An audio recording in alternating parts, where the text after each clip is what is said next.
السلام عليكم ورحمة الله وبركاته. إن الحمد لله نحمده ونستعين به ونستغفره ونعوذ بالله من شرور أنفسنا وسيئات أعمالنا. من يهده الله فلا مضل له ومن يضلل فلا هادي له. أشهد أن لا إله إلا الله وحده لا شريك له وأشهد أن محمدا عبده ورسوله وصفيه من خلقه وخليله. أدى الأمانة وبلغ الرسالة ونصح للأمة فكشف الله به الغمة وتركنا على المحجة البيضاء ليلها كنهارها لا يزيغ عنها إلا هالك. يا أيها الذين آمنوا اتقوا الله حق تقاته ولا تموتن إلا وأنتم مسلمون. أما بعد فإن أصدق الحديث كتاب الله تعالى وخير الهدي هدي محمد صلى الله عليه وسلم وشر الأمور محدثاتها فإن كل محدثة بدعة كل بدعة ضلالة ثم أما بعد. Kaum muslimin jamaah Jumat yang semoga dirahmati oleh Allah Subhanahu wa taala. Allah Subhanahu wa taala yang telah menciptakan segala sesuatu. Allah Subhanahu wa taala yang menentukan segala sesuatu. Allah yang menciptakan waktu, zaman. Allah Subhanahu wa taala yang telah menjadikan waktu-waktu tersebut dan menjadikan satu tahun itu ada 12 bulan. Dahulu Yororiolo di zaman kenabian mereka mengingat atau penanggalan mereka berdasarkan kejadian. Jadi mereka menghitung misalnya peristiwa dibakarnya Nabi Ibrahim berapa tahun setelah itu, mereka menghitung dari situ. Koiro mundur madreke. Seperti peristiwa yang terjadi di zaman Nabi Nuh, mereka menghitung dari situ. Dan itu berlangsung sampai kejadian misalnya tahun gajah ketika pasukan Abraha menyerang Ka'bah. Pada waktu itu seperti kita ini orang Bugis itu berjalan bahkan napemoi baru-baru kita kemudian akrab dengan tanggal. Tahun-tahun sebelumnya, berapa puluh tahun sebelumnya ini Yarotomatuatta masyhur mereka menggunakan sesuai dengan kejadian, mengingat sesuai dengan kejadian. Misalnya kelahiran, kau tahu anak-anak jaji, mereka bukan tanggal yang mereka ingat, tapi kejadian. Misalnya Petengah Menrek Benderai, berarti itu lahir pada tanggal 17 Agustus. Waktu as-sampakeng, dan lain-lain sebagainya, mengingat tanggal sesuai dengan kejadian. Dan itu berlangsung sampai di zamannya Umar bin Khattab radhiyallahu anhu. Bukan berarti penanggalan belum ada, bukan berarti maka dia ulang Muharram, Safar, Rabiul Awal, Rabiul Akhir sudah ada, akan tetapi mereka masih akrab dengan itu sampai di zamannya Umar bin Khattab radhiyallahu anhu. Sebagaimana Abu Sa'id Al-Khudri radhiyallahu anhu mengatakan kepada Umar, maka ya Umar, ya'ti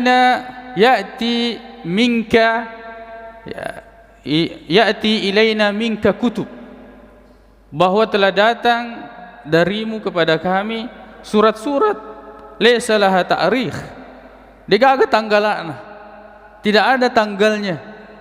Lalu kemudian Umar bin Khattab radhiyallahu anhu mengumpulkan para sahabat, bermusyawarah, beliau mengatakan arrikhu, sekarang kita harus membuat penanggalan. Sebagian mereka mengatakan nu'arrikh kama arrakhal furus, bagaimana kalau kita menggunakan penanggalan orang-orang Persia. Fakarihu atau fakarihas sahabatu, maka sahabat tidak senang dengan penanggalan tersebut. Lalu sebagian mengatakan kaifa law nu'arrikh, bagaimana kalau kita membuat penanggalan sebagaimana penanggalannya orang-orang Rum, orang-orang Roma, Romawi ya. Maka sahabat pun tidak menyenangi itu. Maka sebagian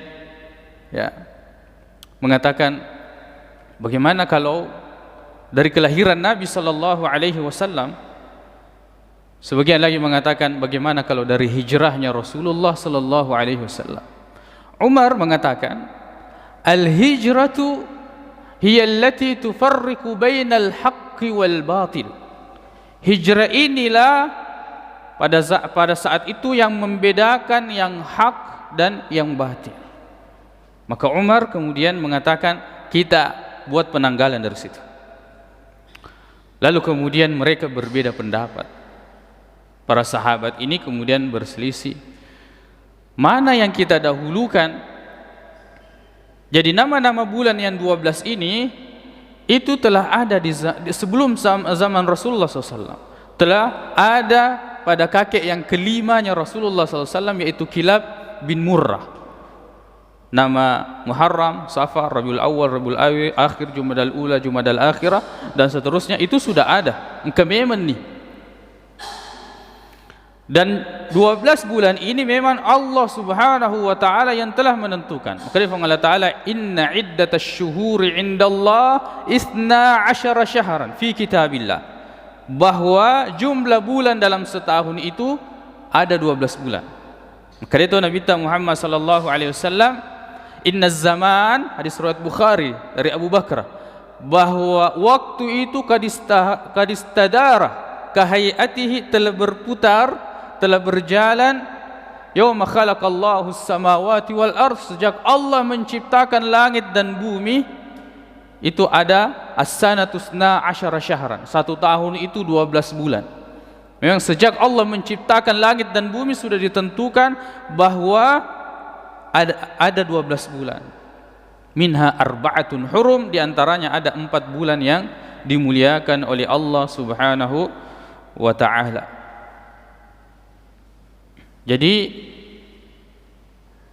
nama-nama bulan ini sudah ada sebelum Nabi SAW. Islam datang lalu kemudian menggunakan nama-nama ini. Nah, sahabat ini mengatakan yang mana kita dahulukan. Sebagian mengatakan Ramadan, asy-syahrul ladzi unzila fihi al-Qur'an, karena kalau kita melihat dari sisi kebaikannya, Ramadan ini adalah bulan diturunkan Al-Quran. Kita mulai dari bulan Ramadan. Jadi penanggalan Islam kita mulai dari Ramadan. Sebagian mengatakan bagaimana kalau kita mulai dari Rabiul Awal. Kenapa? Ini adalah Syahrul Qudum, yaitu bulan di mana Nabi sallallahu alaihi wasallam pertama kali sampai ke Madinah ketika hijrah, dan itu terjadi di bulan Rabiul Awal. Kita hitung dari situ. Artinya kita ambil itu sebagai bulan yang pertama dalam penanggalan Islam. Kan tetapi Umar, Utsman dan sahabat yang lainnya bersama mengatakan bulan Muharram. Kenapa? Bulan Muharram ini adalah bulan yang terletak setelah Dzulhijjah, di mana umat Islam berkumpul di bulan Dzulhijjah ini untuk melaksanakan ibadah haji. Artinya momennya mereka berkumpul di bulan setelah bulan Dzulhijjah, maka bulan Muharram. Kemudian bulan Muharram ini adalah al-azimah, keteguhan Rasulullah sallallahu alaihi wasallam, kebulatan hatinya untuk melakukan hijrah itu terjadi di bulan Muharram. Melakukan perjalanan sampai ke Madinah di bulan Rabiul Awal. Maka kemudian ditetapkanlah Muharram sebagai bulan yang pertama dalam penanggalan Islam. Itu adalah ijtihad para sahabat. Ijtihad para sahabat, yaitu mengawali penanggalan Islam dengan bulan Muharram. Maka 12 bulan ini kalau kita ingin lihat dari maknanya, yang pertama adalah Muharram. Muharram artinya dimuliakan, diagungkan, dan Allah yang memuliakan itu. Di antara 12 bulan ini ada 4 yang dimuliakan oleh Allah Subhanahu wa taala sebagaimana diriwayatkan oleh Imam Bukhari dari Abu Bakar radhiyallahu anhu, yaitu Dzulqa'dah, Dzulhijjah, kemudian Muharram wa Rajab alladzi baina Jumada wa Sya'ban. Jadi 4 bulan ini yang dimuliakan oleh Allah Subhanahu wa taala, dan Allah yang berkuasa untuk memilih mana yang bulan-bulan yang dimuliakan oleh Allah Subhanahu wa taala. Jadi dinamakan Muharram oleh orang-orang Arab terdahulu karena bulan ini haram melakukan peperangan. Saking mulianya, tidak boleh melakukan pertumpahan darah di bulan Muharram. Kemudian Safar, bulan yang kedua, atau sifar, itu artinya kosong, karena pada bulan inilah mereka orang-orang Arab terdahulu meninggalkan rumahnya, mengosongkan rumahnya, keluar berperang atau keluar melakukan safar. Maka dinamakan, awal mula penamaan waktu itu atau bulan itu disebut dengan bulan Safar. Kemudian Rabiul Awal dan Rabiul Akhir. Rabi dari kata irtiba', yaitu musim semi. Awal mula penamaan ini terjadi pada musim semi. Al-irtiba' artinya para orang-orang Arab ini mereka tinggal bermukim di musim semi. Al-irtiba'. Kemudian Jumada. Jumada artinya membeku, litajmidihi, karena di bulan ini cuaca dingin. Awal pertama penamaan Jumada ini, cuaca pada saat itu dingin, sampai air itu membeku, sehingga dinamakan Jumada. Jumadal ula, Jumadal akhir. Kemudian Rajab, dinamakan Rajab litarjibihi, karena termasuk bulan yang diagungkan dan yang dimuliakan. Tarjib artinya dimuliakan, Rajab. Kemudian bulan Sya'ban, Sya'ban dari kata tasya'ab, berpecah belah, karena pada bulan ini banyak terjadi peperangan. Tasya'abatil qabail artinya kabilah-kabilah ini melakukan peperangan sehingga mereka bercerai-berai, terpecah belah, sehingga dinamakan bulan Sya'ban. Kemudian Ramadan, dinamakan Ramadan karena awal penentuannya itu terjadi di musim panas atau di waktu cuaca yang sangat panas, dari kata ar-ramda artinya panas. Awal mulanya Ramadan penamaannya dari waktu atau musim panas. Kemudian Syawal, Syawal artinya naik tinggi. Ini ulama banyak yang menjelaskan, di antaranya bahwa pada musim atau bulan ini unta itu ekornya naik ke atas, menunjukkan bahwa mereka tidak ingin dikawini, mereka tidak ingin dibuahi. Maka orang-orang Arab terdahulu mereka menganggap atau tidak ingin melangsungkan pernikahan di bulan Syawal, dan ini dibantah oleh Nabi SAW. Rasulullah melangsungkan pernikahannya di bulan Syawal. Rasulullah melangsungkan pernikahannya di bulan Syawal. Kemudian Dzulqa'dah. Dzulqa'dah, al-qa'dah artinya al-qu'ud, duduk. Orang Arab terdahulu di bulan ini mereka duduk, tinggal di rumah mereka, tidak keluar dan tidak ada peperangan. Mereka duduk. Kemudian Dzulhijjah, karena pada musim ini atau pada bulan ini orang-orang kemudian datang untuk melaksanakan mengunjungi Ka'bah, berhaji di Baitullah. Jadi itu asal penamaan yang sudah ada pada kakek kelima Nabi SAW, yaitu Kilab bin Murrah. Kaum muslimin jamaah Jumat yang semoga dirahmati oleh Allah Subhanahu wa taala. Jadi penamaan bulan atau bulan-bulan ini sudah ada sebelum Rasulullah SAW, dan jumlah 12 bulan ini telah ditentukan oleh Allah Subhanahu wa taala. Islam datang kemudian tidak merubah nama-nama tersebut, dan Allah Subhanahu wa taala memberikan atau mensyariatkan syariat yang berkaitan dengan tanggal atau bulan-bulan tertentu. Aqulu qauli hadza wa astaghfirullah li wa lakum.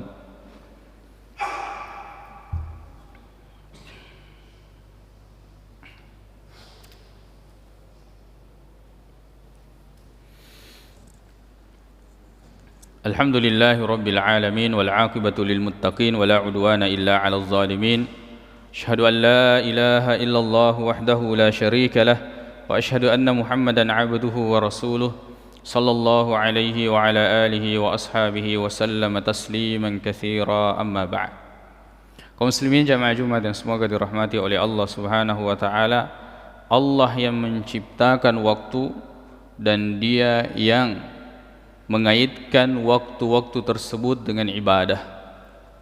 Dan sebaiknya atau selayaknya atau seharusnya kita umat Islam ini sangat mengetahui dan mengenal penanggalan Islam, karena ibadah kita banyak dikaitkan dengan waktu-waktu tersebut.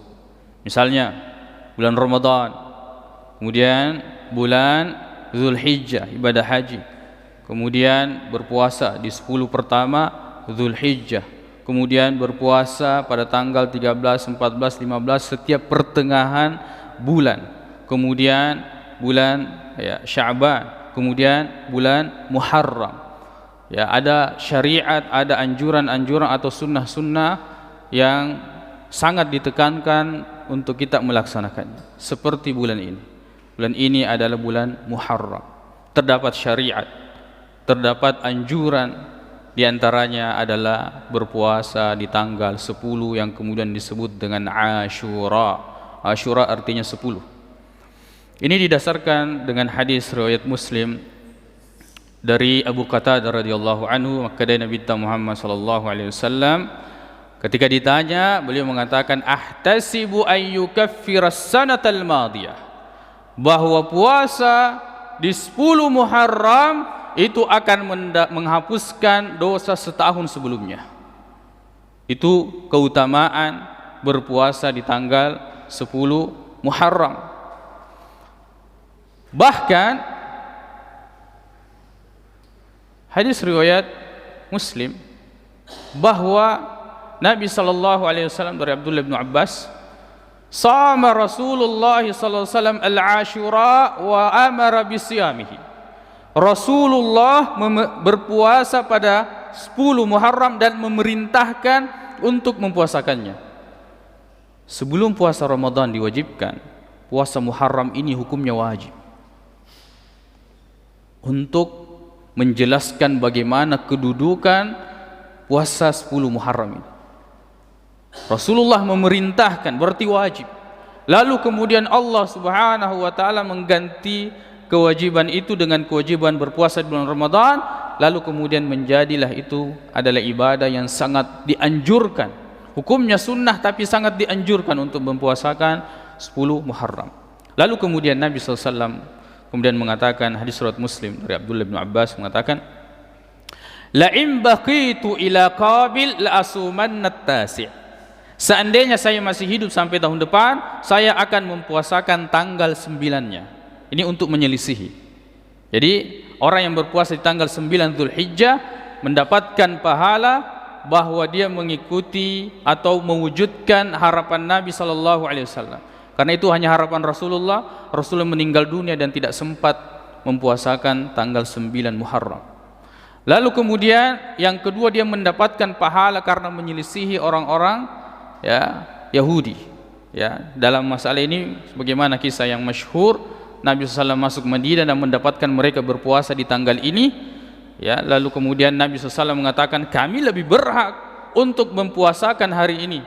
Lalu kemudian Nabi mengatakan, seandainya saya hidup di tahun depan, saya akan menambahkan di puasa tanggal 9-nya. Jadi menyelisihi mereka. Kemudian jadi ada beberapa variasi orang-orang yang berpuasa di bulan Muharram ini. Yang pertama adalah hanya berpuasa di tanggal 10 dan dia sudah mendapatkan pahala dan keutamaannya. Kemudian yang kedua berpuasa di tanggal 9 dan 10. Sebut Tasu'a dengan Ashura. Adapun berpuasa di tanggal 11, tidak ada hadis yang sahih menjelaskan anjuran berpuasa di tanggal 11. Baik yang mengatakan bahwa pilihan tanggal 9, 10 atau 10, 11 atau mempuasakan 9, 10, 11. Intinya semua dalil yang membicarakan tentang tanggal 11 Muharram dianjurkan berpuasa itu hadisnya dhaif atau lemah. Maka yang sunnah hanya tanggal 9 dan 10. Mana yang lebih banyak pahalanya? 1 hari atau 2 hari? Tentu berpuasa 2 hari lebih banyak pahalanya di sisi Allah Subhanahu wa taala, belum lagi keutamaan-keutamaan tadi yang dijelaskan. Kemudian yang terpenting dalam bulan ini, Allah melanjutkan firman-Nya di surah At-Taubah ayat 36 itu mengatakan, "Fala tazlimu fihinna anfusakum." Di bulan-bulan haram ini termasuk Muharram, jangan kalian menzalimi diri-diri kalian. Dan perhatikan puncak kezaliman itu, innasyirka lazulmun azim. Sesungguhnya kesyirikan itu adalah puncak kezaliman. Puncak kezaliman. Allah kasih semua nikmat, kemudian kita menyembah selain daripada Allah Subhanahu wa taala. Mudah-mudahan kita di bulan ini, di bulan Muharram ini, bisa melepaskan diri dari semua bentuk kezaliman. Jika itu berkaitan dengan makhluk, ada haknya yang kita ambil, kembalikan. Jika itu berkaitan dengan menyekutukan Allah, maka kita lepaskan semua itu. Benda-benda pusaka yang kita yakini dan seterusnya, lepaskan dan jauhkan diri kita dari hal-hal yang seperti itu, agar kemudian kita menjadi orang-orang yang selamat di dunia dan di akhirat. Allahumma ighfir lana dhunubana wa israfana fi amrina wa thabbit aqdamana wansurna 'alal qawmil kafirin. Allahumma ighfir lil muslimina wal muslimat والمؤمنين والمؤمنات الأحياء منهم والأموات إنك سميع قريب مجيب الدعوات. اللهم إنا نسألك الهدى والتقى والعفاف والغنى. اللهم أرنا الحق حقا وارزقنا اتباعه وأرنا الباطل باطلا وارزقنا اجتنابه. ربنا آتنا في الدنيا حسنة وفي الآخرة حسنة وقنا عذاب النار. أقول قولي هذا وأستغفر الله لي ولكم وآخر دعوانا أن الحمد لله رب العالمين وأقيموا الصلاة. Hanya kepada Allah Subhanahu wa taala, dan jangan kalian melakukan kesyirikan